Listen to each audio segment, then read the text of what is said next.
Hi, my name is Edward Oakes, and today I have the pleasure of introducing you to Anyscale. As Jan mentioned earlier, Anyscale makes it easy to build and run distributed applications.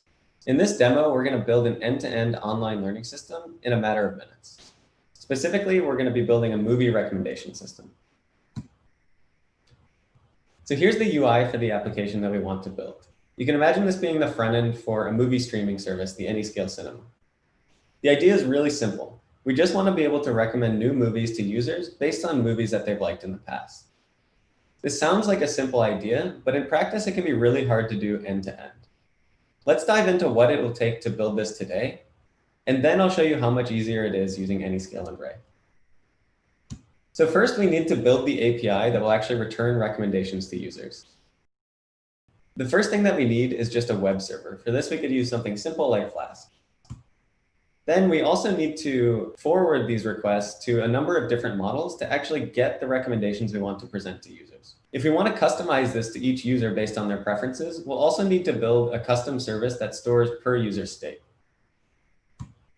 And finally, over time, we'll want to improve our models as new user data is coming in. So we'll need to deploy yet another custom service that will fetch new user data and deploy new versions of models.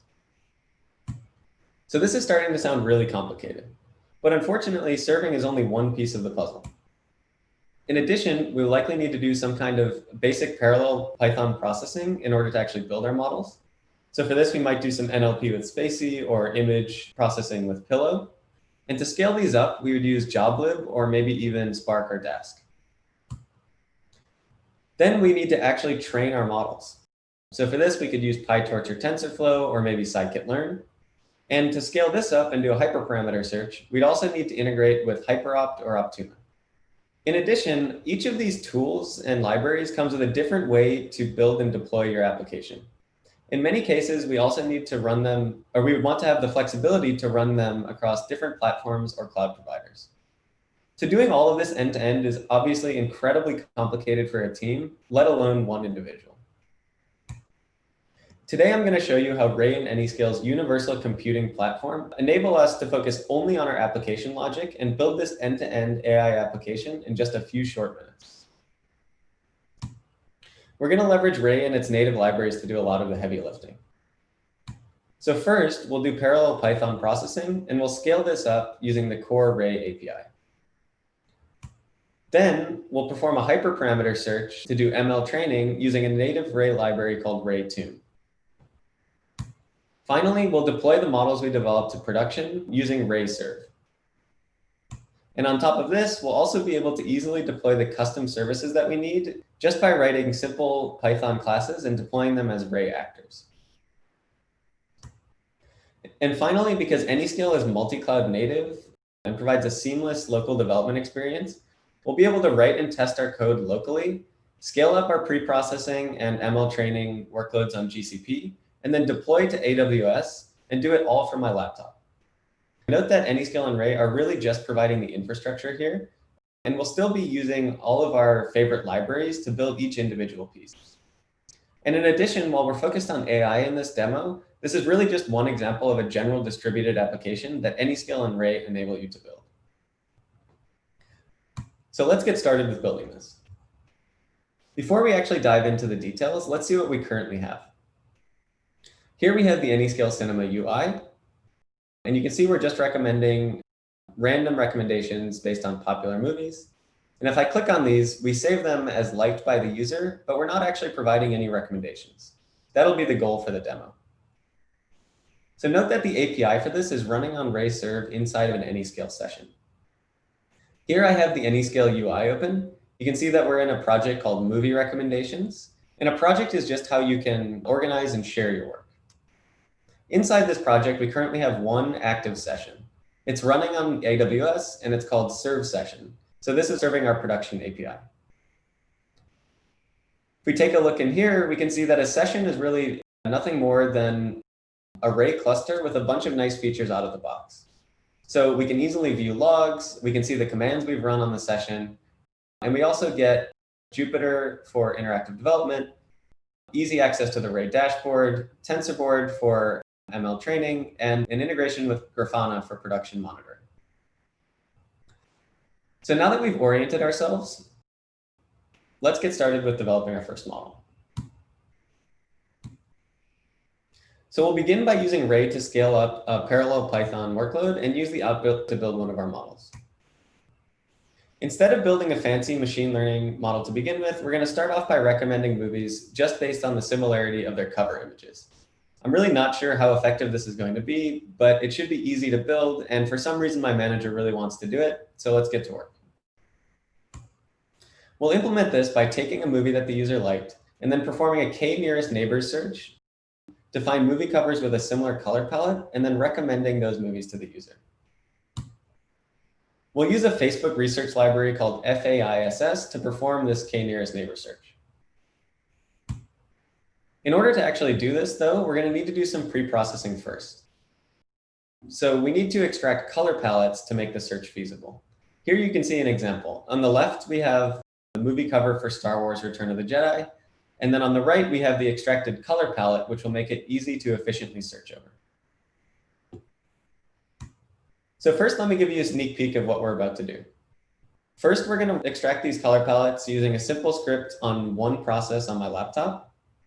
Then we'll change just a few lines of code and parallelize it across the cores of my laptop using Ray. And finally, we'll start an Anyscale session, not need to change the code at all, and scale this up to hundreds of cores in the cloud. So let's get started.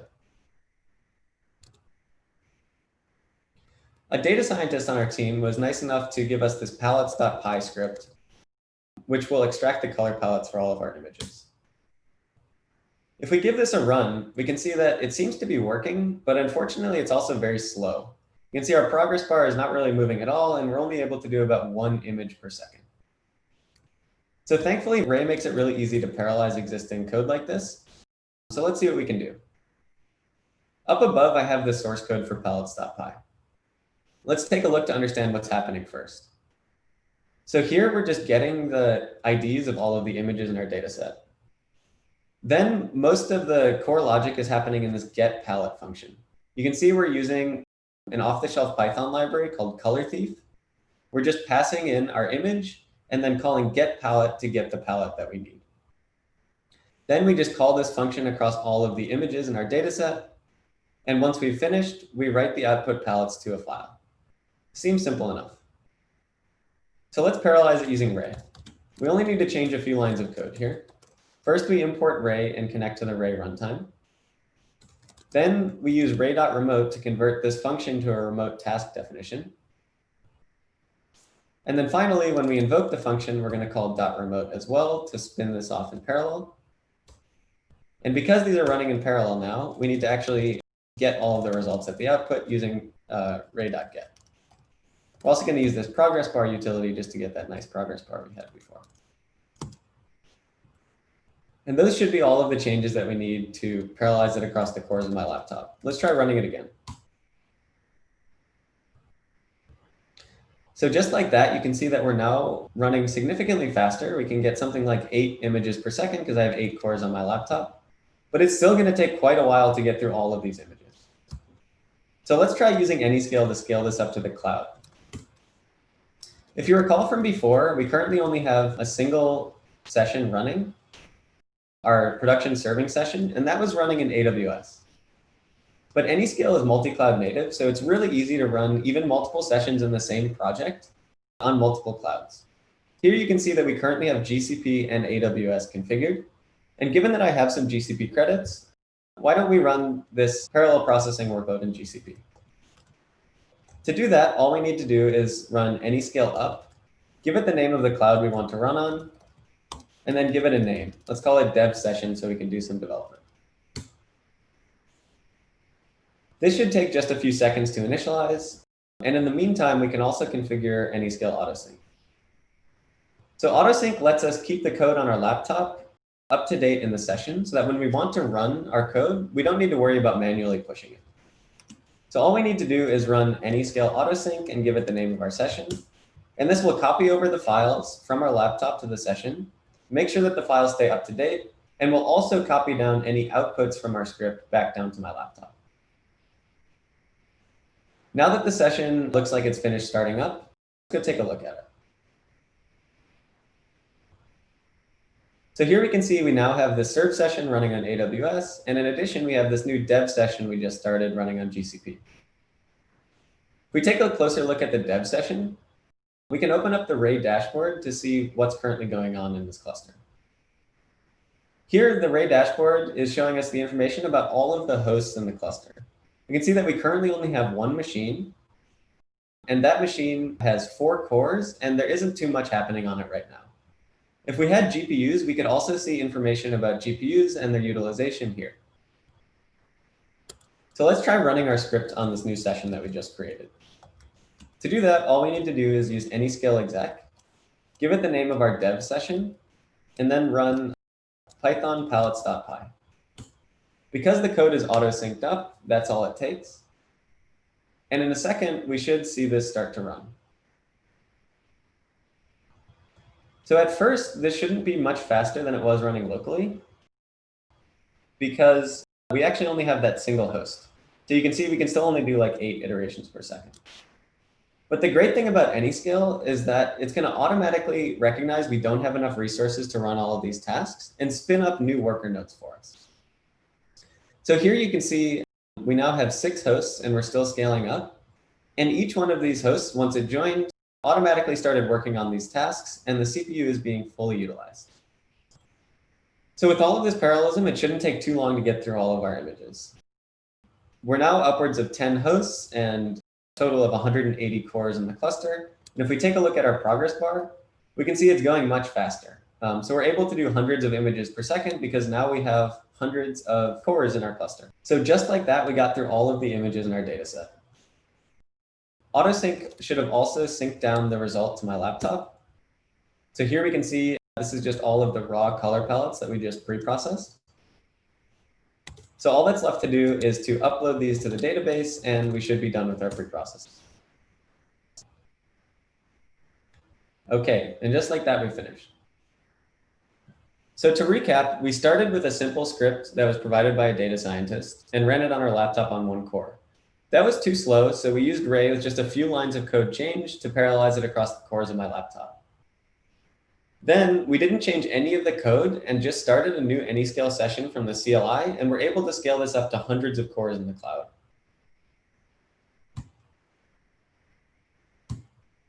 So now that we've finished pre-processing the images, we should be ready to build and deploy the color-based model. However, before we get to that, one of the ML researchers on our team suggested that we should also try a deep learning model. Their suggestion is to use NLP to recommend movies based on their plot descriptions. So first, we'll take a movie that the user liked, and then we'll search for movies with a similar plot. Well, I guess in this case, it's pretty easy because all these movies basically have the same plot, but you get the idea. So we'll implement this search using the same FAISS library and also using a Hugging Face implementation of BERT, which is a popular NLP deep learning model. We're also going to add another step to this model, which is to rank the results of this search using a simple logistic regression model and only presenting the highest ranked movies to the user. We can evolve this ranking model over time to improve our recommendations. So let's get started with implementing this. So here I'm back in my local editor. So we could just use an off-the-shelf pre-trained implementation of BERT, but to make this really effective, we want to fine-tune it on some movie plot descriptions that I have here in my local editor. So in order to do this, we're going to leverage a native Ray library, RayTune. So Tune makes it really easy to run hyperparameter searches, and because it's built on Ray, we can easily develop the code on my laptop and then scale it up to a cluster. So let's take a look at how this script works. So first, you can see we're just using an off-the-shelf version of BERT from Hugging Face. Then we define our hyperparameter search. So we need to define the parameters we actually want to search over here. We also need to specify a stopping condition or when to stop tuning the model. In reality, you probably want to run this for a very long time to get the best model, but let's just run it for 20 iterations for the sake of the demo. And another thing that's really great about Tune is it comes with a lot of great ecosystem integration. So for example, if we want to use weights and biases to log the results of our hyperparameter tuning, we can easily do that just by adding a few lines in the config. We just need to set a project name for weights and biases, And just like that, Tune should log the results automatically. And finally, because this is a pretty heavyweight deep learning model, we're definitely going to want to train it on GPUs. To do that, we just need to change this one line of code so that we're not only using one CPU per trial, but also one GPU. So we should be ready to run this. Let's just run it directly on our existing dev session. So we're going to use Anyscale exec once again, and just run this tune vert script. As that starts up, let's take a look at what's happening in our session. So here we can see that because we haven't been using the resources, the Anyscale platform has automatically scaled down back to just this single host. But because we need GPUs for these trials, Anyscale should automatically start adding GPU nodes to the cluster. So now we can see that we're having new nodes get started up. And you can see from these two columns that these have GPUs available. It looks like they're Tesla T4s. So after a few seconds, it should take a few seconds to load the models into memory, but then we'll see that the training will start to run. So you can see that now we have it running on a few of the GPUs, and the rest should follow. So just like that, with that one line of code and that simple tune script, we were able to scale this up to a cluster of GPUs. While this is running, let's check out weights and biases to monitor its progress. So here we can find the link that was printed for our weights and biases project. And here we can see a bunch of stats about the trials that we're running. So as you can see, as the number of iterations goes up, it looks like the loss is going down, which means that the training is working. Awesome. So back in the dashboard, it looks like the training is pretty much finished because we specified that pretty early stopping condition. And just like that, we have finished fine-tuning the model, and it should be uploaded so that we can download it later when we're serving. So let's recap what we've been able to do thus far. So we started by just creating a blank dev session in Anyscale using Anyscale up. Then we used Anyscale exec and ran our image processing workload and seamlessly scaled up to hundreds of CPUs. While we were coding up our hyperparameter tuning script, the session automatically scaled down back to nothing. And then just by running Anyscale exec with this hyperparameter tuning script that said we needed GPUs, we scaled up to a cluster of GPUs in the exact same dev session that we were already using. So now that we finished our pre-processing and our ML training, we should be ready to start working on actually deploying our models to production. So first, we need to deploy the two models that we just finished doing the pre-processing and training for. To do this, we're going to use another native Ray library called RayServe. So back in my editor, I have another simple Python script open here. So here you can see we're just defining a regular Python class called plot recommender, which is going to implement the NLP plot recommendations that we talked about earlier. So in the constructor, you can see that we're first loading in our fine-tuned BERT embeddings and building an index out of them using the Facebook research library, FAISS. Then we're loading in our logistic regression model that will be used to rank the movies. So let's define the logic that happens when a request comes in. So first, we're going to get movies with similar plots using our plot index. So we just need to search over it and give it the request. Then we're going to use our logistic regression model to rank the movies that were output from our search. And that should be all it takes. So we just needed to implement this really simple Python class, and now we can deploy this model. To actually deploy it, we just need a few more lines of code. So we need to tell Serve to create a backend with this class that we just made, and then we expose that backend at a specified HTTP route. So all this means is that when we send a request to this route, the class that we wrote above is going to handle it and return a response.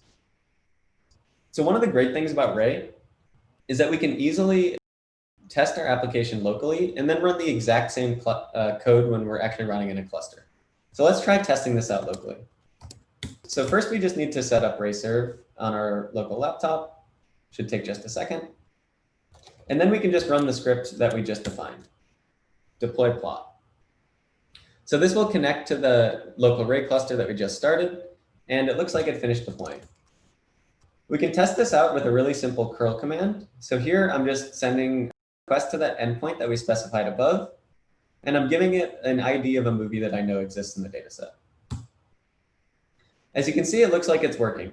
As a response, we got a bunch of other movies that should have similar plots. This isn't too meaningful without actually seeing the movie descriptions, but we'll be able to see that in the UI soon. So in addition to this deploy plot script, we have a really similar one for deploying our color-based model, but we can skip over looking at the code for that because it looks very similar.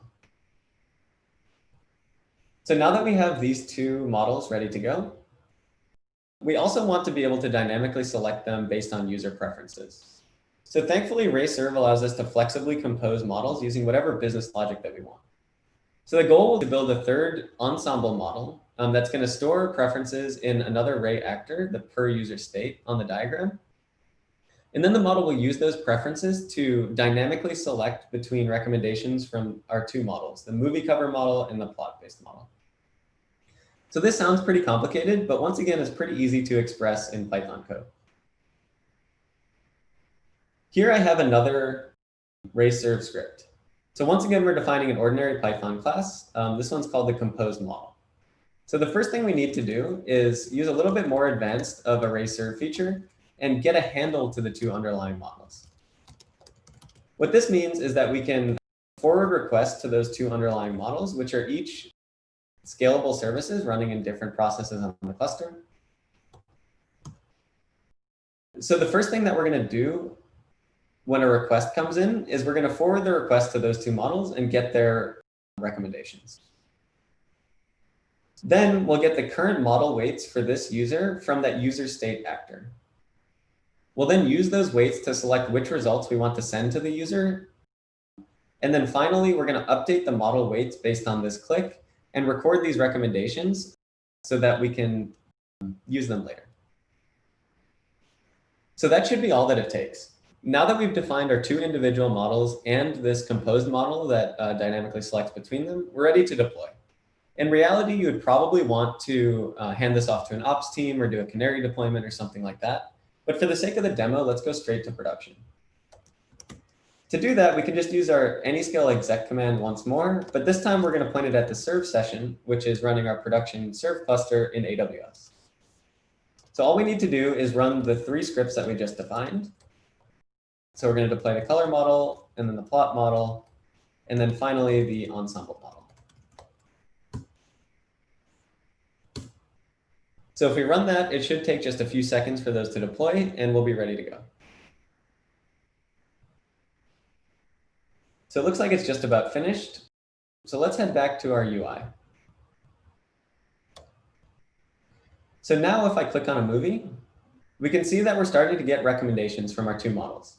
So I clicked on a yellow movie here, and you can see that the color-based model, as indicated by this text at the bottom, gave us this yellow Mickey Mouse movie, another yellow movie here, and then some more with a similar color palette. We're also getting plot-based recommendations. So if I click on Spider-Man, you can see we get plot-based recommendations for superhero movies like Captain America. If I click on that, we get even more of those. And we're also dynamically changing the distribution of how many recommendations from each model that we see. So I clicked on a few plot-based recommendations, and we're starting to get more of those. We can also shift the distribution the other way by starting to click on a few color-based recommendations. OK, so it looks like this is working, and now we have these personalized recommendations. So let's take a look behind the scenes at how this is working. So here I'm in the UI for our serve session. So while the dashboard that we were looking at earlier is really great for viewing the current state of the cluster and debugging your applications, there's also an out-of-the-box integration with Grafana for production monitoring. So let's check that out. So here we can see a mixture of system-level Ray stats. For example, in this box on the bottom right, we have the total number of resources available and allocated, as well as application-specific metrics that are emitted using Ray's application metrics API on the left. So you can see that initially, all of the requests are going to our random backend that was already deployed. But once we deployed, we started having more and more recommendations going to the 3 models that we just developed. And we did this with 0 downtime. In addition, we're also exporting a model click-through rate to show how well our models are performing. And here you can see that the color-based model that my manager wanted me to build for some reason is hovering at about 40%, and the plot-based model is doing better at about 60% or so. And by the way, the reason you're seeing so much traffic here is because we have just some background synthetic traffic that's emulating users. Okay, so this looks like it's working, but we can definitely improve this plot-based model now that we're getting more information about our users' preferences. So what we want to do is deploy another service on the Ray cluster, which will be the periodic retrainer. What this will do is read in data from the user's clicks from the per user state actor, and then it's going to retrain our logistic regression ranking model and redeploy it to production. RayServe supports updating backends with 0 downtime, and in this case, we'll also want to do incremental rollout before fully switching to the new model. So let's see how we can do that. Back to my local editor, you can see that we have this periodic retrainer class that has all the logic that we need. So the main loop that we need to do all of this online learning is shown here. So basically, we're just going to periodically check if we should retrain the model. And this is just going to check to see if we have enough new data points. If we should retrain the model, then what we're going to do is fetch the new data, retrain that scikit-learn logistic regression model, and then we're going to redeploy it. So here, what we're doing is using the RayServe set traffic API to make sure that 90% of our traffic is sent to the old model and only 10% is sent to the new model. Of course, once we see that the model is working well, we could change this and shift the distribution to send more traffic to our new model. So let's make the changes we need to deploy this as a long-lived service on our Ray cluster. Once again, we just need to import Ray and connect to the runtime. And then we just add ray.remote to make this an actor definition. Then we just need to instantiate this actor. So here I'm going to use a few options for my actor. So we want this to be a detached actor to make sure that it will be a long-lived service on the cluster. Then we're also going to give it a name so that we can refer to it later. And then we just need to instantiate it on the cluster. And finally, we're just going to run this main loop that has the online learning logic. So just those few lines are all we need to do to take this Python class and make it a long-lived service on our Ray cluster. We can deploy this to production in the same way that we did with the serve scripts, just by using Anyscale exec and running python retrain.py. So that should just take a second to deploy. And in the meantime, we can head over to the dashboard for our serve cluster. So here we can see we have a bunch of services for our different models. And we also have this retrainer actor now running on the cluster. If we take a look at the logs for the retrainer, we can see that it already got enough new samples to retrain the model. So it learned from 515 new samples. It trained the new model and got an accuracy of about 87%.